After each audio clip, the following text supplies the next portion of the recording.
Last topic रह गया था हमारा जीएसटी। सो जीएसटी यानी कि गुड्स एंड सर्विसेज टैक्स। मैंने आपको दो तरीके के टैक्स पढ़ाए थे, डायरेक्ट और इनडायरेक्ट। सबसे पहले आप मुझे बताइए कि जीएसटी डायरेक्ट टैक्स है या इनडायरेक्ट टैक्स है? इनडायरेक्ट टैक्स है, क्योंकि जो डायरेक्ट टैक्स होते हैं वो किस पे लगते हैं? इंडिविजुअल पे या उनकी प्रॉपर्टी पे लगते हैं, और जो इनडायरेक्ट टैक्सेस होते हैं वो गुड्स एंड सर्विसेज पे लगते हैं, supply of goods and services. तो जीएसटी जिसकी फुल फॉर्म है गुड्स एंड सर्विसेज टैक्स, तो ये एक इनडायरेक्ट टैक्स है और हम इसे कहते हैं it is a comprehensive indirect tax. Comprehensive मतलब क्योंकि ये एक सिंगल टैक्स नहीं है, ये एक बहुत कॉम्प्लेक्स टैक्स है। हाँ, लेकिन इसने बहुत सारे टैक्सेस को खत्म कर दिया है।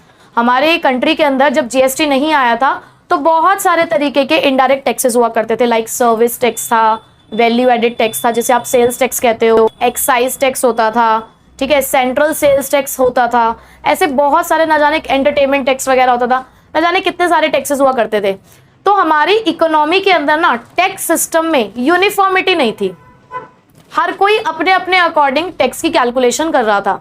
तो उस यूनिफॉर्मिटी को लेकर आने के लिए ही हम जीएसटी के बिल को लेकर आए, यानी कि जीएसटी के टैक्स को, जीएसटी नाम के एक अलग इनडायरेक्ट टैक्स को हम लेकर आए, जिसने बहुत सारे इनडायरेक्ट टैक्सेस को खत्म करके हमें एक सिंगल टैक्स दे दिया, जिसका नाम हमने क्या लिया यहाँ पर? जीएसटी। ठीक है, अब जो जीएसटी है, पहली बात तो ये कब से हमारे पास ऑपरेशनल में है, मतलब कब से ऑपरेशन में है हमारे पास? 1 जुलाई 2017 से।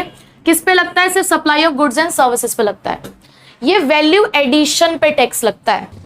एक्स नाम का हमारा मैन्युफैक्चरर है, उसने वाई नाम के रिटेलर को 10,000 रुपए के सामान को बेचा, ठीक है। फिर इधर वाई नाम के रिटेलर ने जेड नाम के कस्टमर को 12,000 का सामान बेचा, ठीक है। टैक्स का रेट चल रहा है 12%।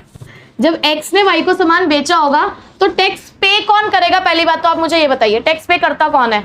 जो सामान इस्तेमाल करता है ना, तो वाई सामान इस्तेमाल कर रहा है ना इस केस में, तो वाई ने 12% के हिसाब से 1,200 रुपए का टैक्स पे किया होगा एक्स को, जबकि क्या इसने गुड्स को कंज्यूम किया है? ये तो आगे फर्दर बेचने वाला है ना। इसने आगे 12,000 का गुड्स बेचे और 1,440 रुपए का टैक्स कलेक्ट किया किससे? जेड से, जो कि कौन है? हमारा एक कस्टमर है। एक्चुअल में टैक्स किसको पे करना चाहिए था? कस्टमर को ही ना भाई। कंजप्शन कौन कर रहा है? अल्टीमेट कंज्यूमर कौन है? जेड ना। तो टैक्स का बर्डन भी किसके ऊपर होना चाहिए? जेड पे करेगा एक्स, लेकिन बर्डन किस पे है? जेड पे। यही तो पढ़ी थी हमने इनडायरेक्ट टैक्स की डेफिनेशन, कि लाइबिलिटी टू पे किसी और की होती है और बर्डन टू पे किसी और का होता है। अब जेड ने टोटल 1,440 रुपए का टैक्स कलेक्ट किया है, जबकि आगे उसने 1,200 रुपए का टैक्स पे कर दिया था। तो एक्चुअल में उसके हाथ में कितना टैक्स है? 240, जो कि किसको पे किया जाएगा? गवर्नमेंट को। तो जीएसटी लाने के पीछे उनका मोटिव यही था कि कोई भी टैक्स के नाम का प्रॉफिट नहीं कमाएगा।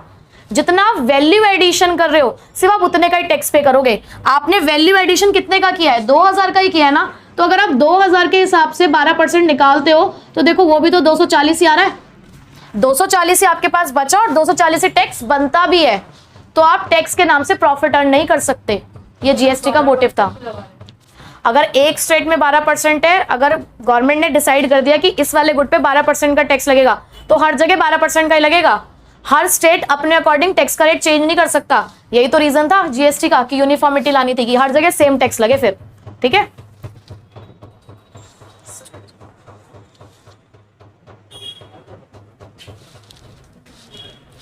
तो देखो यहां पर भी लिखा हुआ है from manufacturer service provider to consumer. ये कैसे लगता है? मैन्युफैक्चरर या सर्विस प्रोवाइडर्स कस्टमर से या कंज्यूमर से इस टैक्स को क्या करते हैं? कलेक्ट कर लेते हैं। ये एक डेस्टिनेशन बेस्ड कंजप्शन टैक्स है। डेस्टिनेशन बेस्ड मतलब ये हमारा फाइनल डेस्टिनेशन है। कौन? कंज्यूमर। जो एक्चुअल में कंजप्शन करता है, टैक्स का बर्डन उसी के ऊपर है यहाँ पर, ठीक। उसके बाद ये पूरी कंट्री में एप्लीकेबल है, चाहे आप किसी भी स्टेट में हो, हर जगह ये एप्लीकेबल है। 1 rate for 1 type of good and services. एक ही रेट है एक तरीके के गुड्स और सर्विसेज के लिए, अलग अलग नहीं है। इसलिए बहुत सारे टैक्सेस को ये अपने अंदर खा गया है, बहुत सारे टैक्सेस को इसने खत्म कर दिया है।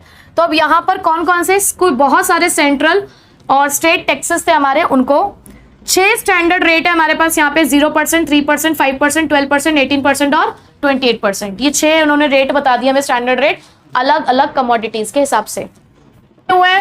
सेंट्रल टैक्सेस जैसे कि excise duty, service tax, central sales tax, ये कुछ सेसेस होते हैं। सेसेस मतलब समझते हो क्या?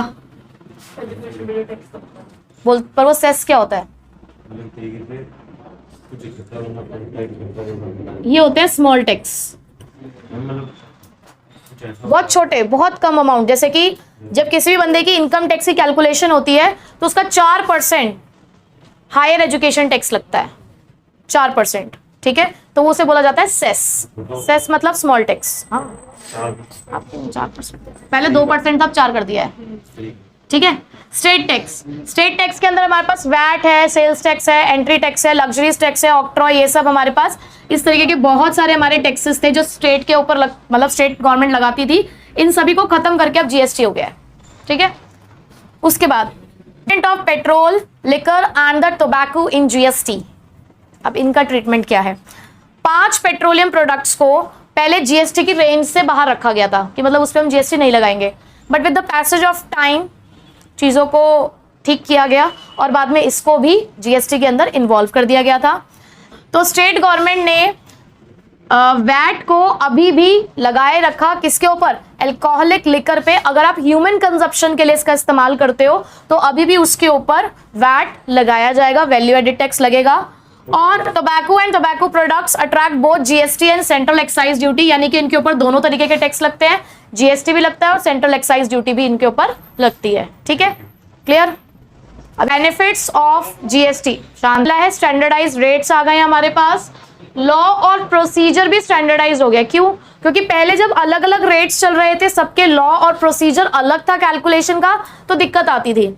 लेकिन जब हमने जीएसटी को इंप्लीमेंट किया विद द स्टैंडर्ड रेट्स और जो लॉ बनाया, जो प्रोसीजर बनाया, वो भी एक जैसा बनाया, तो यूनिफॉर्मिटी आई। तो पहला बेनिफिट तो हमारा यही है। दूसरा, अब हमारे पास फ्रीडम है for the movements of goods and services. पहले कई बार लोग क्या करते थे कि किसी दूसरी कंट्री के साथ अगर ट्रेड कर रहे हैं तो टैक्स रेट में डिफरेंस हो जाने की वजह से, या अगर हम किसी दूसरे स्टेट में भी अगर ट्रेड कर रहे हैं तो टैक्स रेट डिफरेंट हो जाने की वजह से कई बार हम ट्रेड नहीं करते थे। बट अब तो हमें पता है कि जो रेट हमारी स्टेट में चल रहा है वही रेट दूसरी स्टेट में भी है, तो हमें यहाँ पर ट्रेड करने में कोई प्रॉब्लम नहीं है। It reduce the overall cost of production. Overall cost of production यहाँ पर रिड्यूस हो गई है क्योंकि अब आपको यहाँ पर अलग अलग तरीके से कैलकुलेशन करने की जरूरत नहीं है। सिंपल सा एक रेट है जो वैल्यू एडेड पे लगता है, सिर्फ जितने का प्रॉफिट अर्न कर रहे हो सिर्फ उतने पे आप टैक्स पे कर रहे हो, ओवरऑल कॉस्ट पे आप टैक्स पे नहीं कर रहे हो, सिर्फ वैल्यू एडिशन पे कर रहे हो, ठीक है? नेक्स्ट, हायर इकोनॉमिक ग्रोथ है, क्योंकि इसकी वजह से ऐसा एक्सपेक्ट किया जा रहा है कि आपकी जो जीडीपी है वो 2% से बढ़ जाएगी, ठीक है? तो ये हमारे लिए एक अच्छा इंडिकेशन है। ऑनलाइन पोर्टल है हमारे पास जीएसटी का, www.gst.gov.in, ठीक है? तो यहां से जाके आप रजिस्टर कर सकते हैं, अपना जीएसटी नंबर ले सकते हैं। हायर ट्रांसपेरेंसी है, बिल्कुल क्लियर है सब कुछ यहां पर। अब